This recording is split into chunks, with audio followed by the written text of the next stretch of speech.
يا هلا يا هلا بكل متابعين، ان شاء الله الكل بخير. مثل ما وعدتكم راح انزل لكم طريقة عمل التفريزات المعجنات والفطائر. طبعا هاي الكمية سوت لي قد 3 صواني مال الميني بيتزا وصينية مع الفطائر، وطبعا استحيفت لانه ما سويت كمية اكبر للفطائر بالجبنة. طبعا هاي العجينة كلش حلوة وسبق انا منزلتها بقناتي، بس هالمرة سويت كمية كبيرة. وكل اللي اريده من عندكم تتفاعلون بالفيديو وتفعلون الجرس حتى يوميا ينزل لكم مقطع جديد من قناتي. طبعا هاي التفريزات مهمة جدا أم البيت، للموظفة، للي عندها أطفال، للي عندها مدارس، وخصوصا إحنا شهر رمضان يجي بوقت المدارس، فهاي تنفعنا التفريزات ضرورية. نبدأ بسم الله الرحمن الرحيم، واللهم صل على محمد وعلى آل محمد. طبعا عندي هنا هاي الخميرة قلت خليني أجربها، خليت سطل. طبعا هذا السطل يصير سطل صغير غسلت بيه كل المواد. هنا عندي سطل روبة خففته بشوية ماي، وعندي زيت الزيتون نص كوب، وعندي زبدة. وهذا السطل مال الخميرة خليت لي 3 ملاعق من الخميرة أو ظرفين من الخميرة، قلت خلي أجربها. خليت لها ماي دافي وملعقتين من الشكر، وعندي هنا 5 سطول من الطحين، وملعقة ملح، ونص كوب من الحليب البودر. هنا شوفوا هاي الكمية. يعني انتم اذا تريدون الكمية قليلة يعني نص الكمية سووا. وهنا خليت فانيلا وبيكنج باودر. هسه يقولون ليش تضيفين فانيلا؟ بنات الفانيلا تعطي نكهة كلش حلوة للمعجنات، لان يصير بيها ريحة مال خميرة، فالفانيلا تعطيها نكهة كلش حلوة. هسه بعد ما عجنت بعد راح اخلي هذا السطل، انا راح اكتب المقادير بصندوق الوصف جوا. فهنا يعني تقريبا سطل مال روبا، سطل مال ماي وخميرة، وسطل بعد ماي انا خليت حليب بودر. وهنا ضليت اعجن بيها لحد ما صارت عندي بهذا المستوى، لا لينة ولا يابسة. اجي احط الزبدة يعني ما خليت الصبع كامل، يعني 200 غرام، لا خليت يعني 3/4 الزبدة، وظليت أعجن بيها لحد ما صارت عندي ناعمة وحلوة. طبعا أنا عندي عجانة، بس أحب أشتغل شي بيدي، أحب أكض العجينة بيدي. واللي هم ما عندها عجانة تقدر يعني تقدر بهاي الطريقة تسويها بيدها، بس عجنوا زايد على مود تصير العجينة حلوة وناعمة. شوفوا هذا المستوى اللي أريد مالت العجينة، لا لينة ولا يابسة، لأن أنا ما راح أحط بعدين طحين. يعني اذا اسويها لينه كنت اسويها لينه احط طحين وافرد، لا هسه انا لا راح احط طحين ولا اي شيء، مجرد انه احطها بالصواني وافردها. وهاي العجينه بعد ما، وهنا مسحت وجهها بالزبد او الزيت الزيتون. انا استخدم الزيت الزيتون بالعجينه مو زيت العادي، واللي عنده زيت عادي عادي يعني خلي مو الا زيت الزيتون. وهنا مسحت وجهها بالزبدة وأغطيها بالنايلون لحد ما يتضاعف حجمها أو ترتاح. بعد العجينة تختمر يتضاعف حجمها أكثر من هذا الحجم، ونخليها ترتاح. بالفيديو السابق أنا سويت حشوة للكبة وقسمت منها، قلت لكم إذا أريد أسوي بيتزا، إذا أريد أسوي مثلا مخلمة تفيدني هاي الحشوة، فهسه فادتني. طلعتها بس خليت لها شوي فلفل بارد وطماطة وحمستها ورشة من الملح، ونعوفها ونخليها شوي. انا اخليها بهارات فينجر طعم الجبن ينطي كلش حلوه.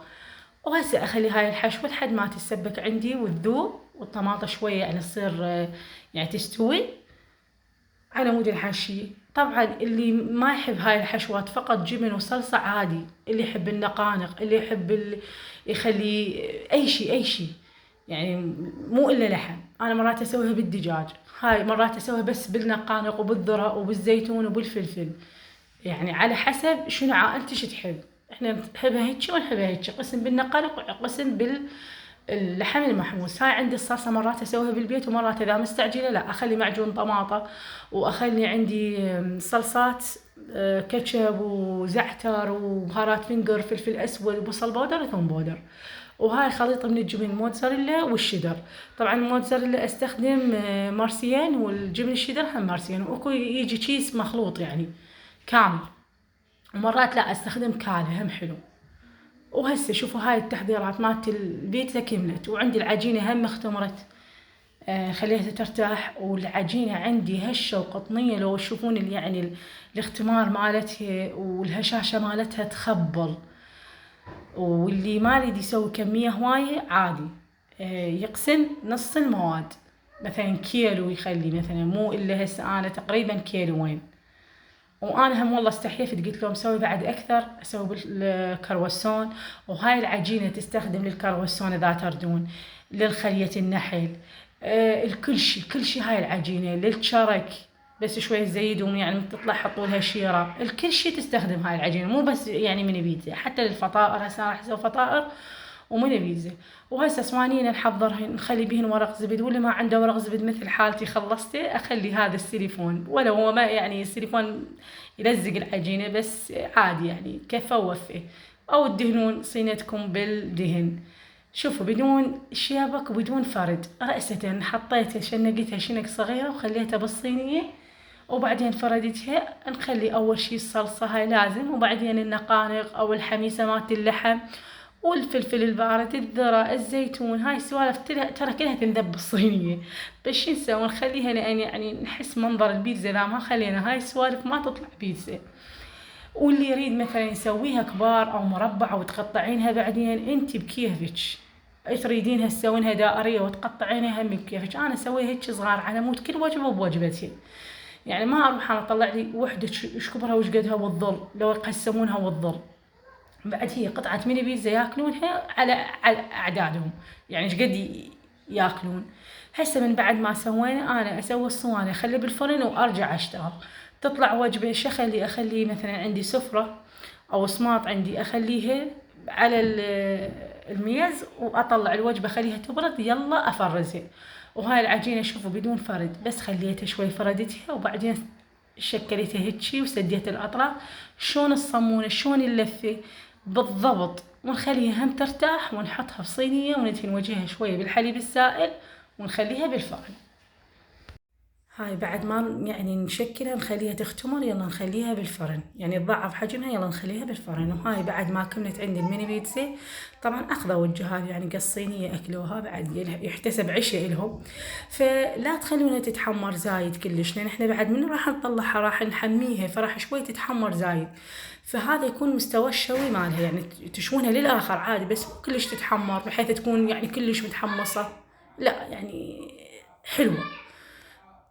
وما احكي لكم على الهشاشة مالت العجينة، روعة روعة والله العظيم. واذا تدون خفيفة بكيفكم، احنا نحبها بهالشكل. والف الف عافية للي راح يجرب الطريقة. ولا تنسون تشتركون بالقناة وتندعوا لي بالخير والصحة والعافية، وتندعوا لي الوالدي والرحمة.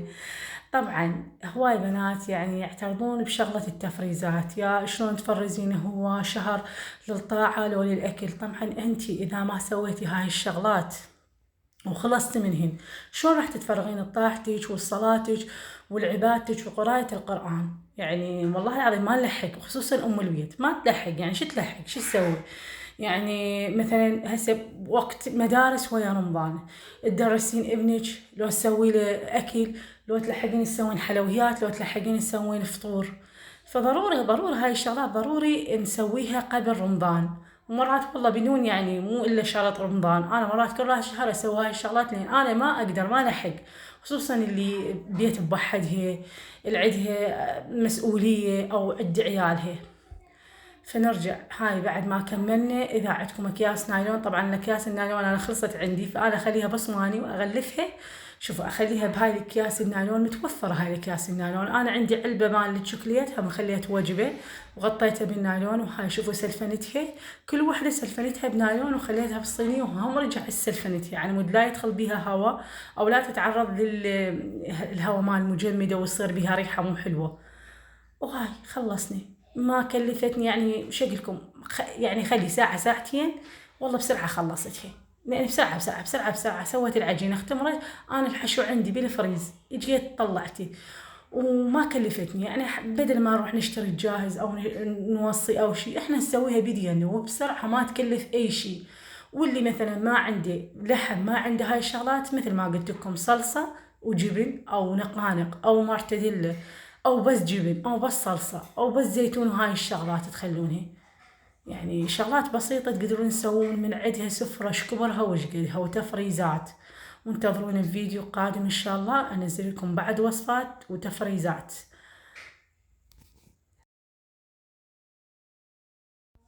وطبعا اتغزل بمعجناتي وبالشغلات اللي اسويها. شوفوا شلون هشة، شوفوا شلون حلوة فارغة من جوا، فقط بيها الحشوة والعجينة هشة واسفنجية.